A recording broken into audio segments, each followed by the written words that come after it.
Good morning to all.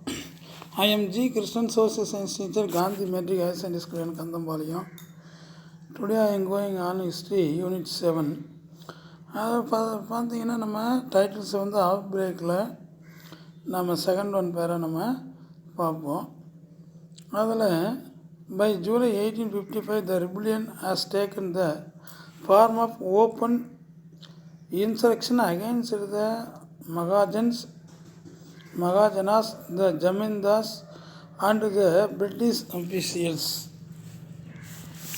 அப்போ நம்ம எதில் பார்த்துருக்கோம் அப்படின்னா வெளிப்பாட்டில் 1855 ஜூலை மாதத்தில் இந்த கிளர்ச்சி மகாஜன்கள், ஜமீன்தார்கள், ஆங்கிலேய அதிகாரிகள் ஆகியோருக்கு எதிரான வெளிப்படையான கிளர்ச்சியாக உருவெடுத்தது. இந்த march with bows and poisoned arrows, axes and sword, taking over the Rajmahal and Bhagalpur by proclaiming that the company rules was about to end. Will மற்றும் விஷம் தடவிய அம்புகளை ஏந்தியவாறும் கோடாரிகள், கத்திகள் ஆகியவற்றுடனும் ராஜ்மஹால் மற்றும் பாகல்பூர் நோக்கி கம்பெனி ஆட்சிக்கு முடிவு கட்டப் போவதாக முழக்கமிட்டபடி பேரணியாக சென்றனர். In 1855 an act was passed to regulate the territories occupied by the Sandalas. இதனை அடுத்து கிராமங்கள் மீது அதிரடி நடவடிக்கை எடுக்க ஆங்கிலேயர்கள் சொத்துக்களை என்ன பண்ணாங்க அப்படின்னா சூறை யாடினார்கள். அதோடு மட்டும் அல்லாமல் 1855 சந்தேலர்கள் வசமிருந்த பகுதிகளை ஒழுங்குமுறைப்படுத்துவது பற்றிய சட்டம் என்னாச்சு அப்படின்னா நிறைவேற்றப்பட்டது.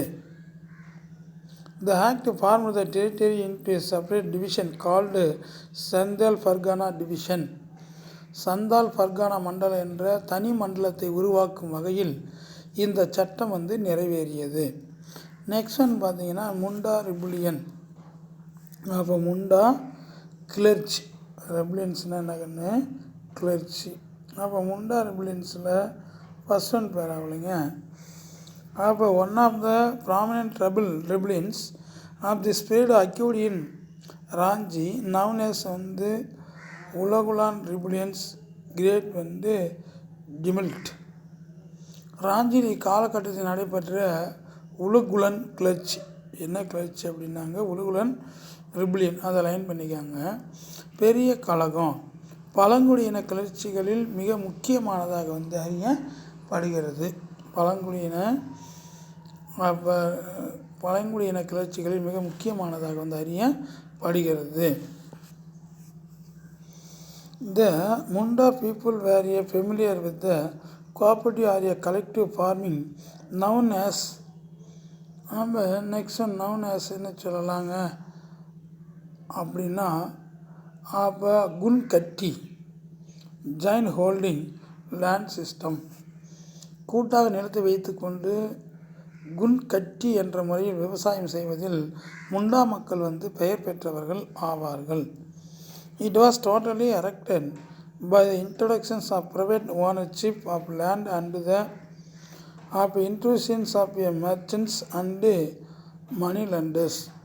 நிலத்துக்கான தனி சொத்துரிமையின் அறிமுகமும் வர்த்தகர்கள் மற்றும் வட்டிக்கு பணம் கொடுப்பவரின் ஊடுருவல் ஆகியவற்றின் காரணமாக இந்த நடைமுறை முற்றிலும் சிதைந்தது. It was totally erected by the introduction of a private ownership of land and the intrusions of merchants and moneylenders. தோட்டங்களில் வேலை செய்ய முண்டா இன மக்கள் கொத்தடிமைகளாக வலுக்கட்டாயமாக பணியில் அமர்த்தப்பட்டனர். அப்போ நெக்ஸ்ட் ஒன்ல the Munda people were also forcefully recruited as indentured laborers to work on plantation. அப்போ ஊழல் கரைப்படைந்த காவல்துறையினர், நீதி கிடைப்பது சிக்கல், கிறிஸ்தவ சமய பரப்பளவு தொடர்பான மாகி என முண்டா என மக்களின் துயரங்களை மேலும் அதிகரித்தது. In the 1890s, tribal chiefs offered resistance against the alienations of tribal people from their land and imposition of a with bakery of forced labor. 1890களில் பழங்குடியின மக்களை அவர்கள் வாழும் பகுதிகளிலிருந்து இடம்பெற செய்வது மற்றும் அவர்களை கட்டாய தொழிலாளிகளாக உருவாக்குவது ஆகியவற்றை பழங்குடியின தலைவர்கள் எதிர்த்தனர். The movement received an impulse when Birsa Munda declared himself as the messenger of God. Mirza முண்டா தம்மை கடவுளின் தூதர் என்று அறிவித்தவுடன் இந்த இயக்கத்துக்கு ஊக்கம் கிடைத்தது. Mirza claimed that he had a and prophecy and promised supernatural solutions to the problem of Munda people and the establishment of Birsait Raj. தமக்கு இறை தொடர்பு இருப்பதாக கூறிய மிர்சா அண்டவெளியின் ஆதீத சக்திகளின் மூலமாக முண்டா இன மக்களின் பிரச்சனைகளுக்கு தீர்வு காணப்போவதாகவும் மேலும் மக்களின் அரசை நிறுவப்போவதாகவும் மிர்சா உறுதியளித்தார். மிர்சா என்ன பண்ணார் அப்படின்னாக்கன்னு உறுதி அளித்தார். The Munda leaders utilized the cult of Mirsa Munda to recruit more people to their cause. A series of night meetings were held and a revolt was planned. Mirza முண்டாவின் பிரதிபலத்தை பயன்படுத்தி மேலும் அதிக எண்ணிக்கையில் மிர்சா இன மக்களை இந்த நோக்கத்துக்காக ஒன்றிணைக்க முண்டா தலைவர்கள் முயன்றார்கள்.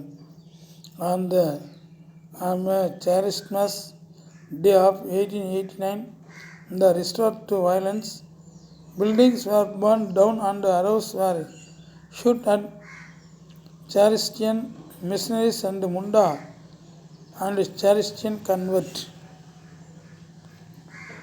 இரவு கூட்டங்கள் பல நடத்தப்பட்டு கிளர்ச்சி ஒன்றுக்கு தீட்டப்பட்டது. 1889ஆம் ஆண்டு கிறிஸ்துமஸ் நாளில் அவர்கள் வன்முறையை கையில் எடுத்தனர். கட்டடங்கள் தீக்கிரையாக்கப்பட்டன. கிறிஸ்தவ தூதுக்கள் குழுக்கள் மற்றும் கிறிஸ்தவர்களாக மதம் மாறிய முண்டாக்கள் மீது அம்பு எறிந்து தாக்குதல்கள் நடந்தன. Next soon police station and government officials were attacked. அதன் பின் காவல் நிலையங்களும் தாக்கப்பட்டன. அரசு அதிகாரிகளும் தாக்கப்பட்டனர். Similar attack were carried out over the next few months. அடுத்த சில மாதங்களுக்கு இதே போன்ற தாக்குதல்கள் தொடர்ந்து நடைபெற்றன. Finally the resistance was crushed and Birsa Munda was arrested in February 1900 who later died in jail. இறுதியாக இந்த கிளர்ச்சி முடக்கப்பட்டது. 1900ஆம் ஆண்டு மிர்சா முண்டா கைது செய்யப்பட்டு பின்னர் சிறையில் உயிர் நீத்தார். மிர்சா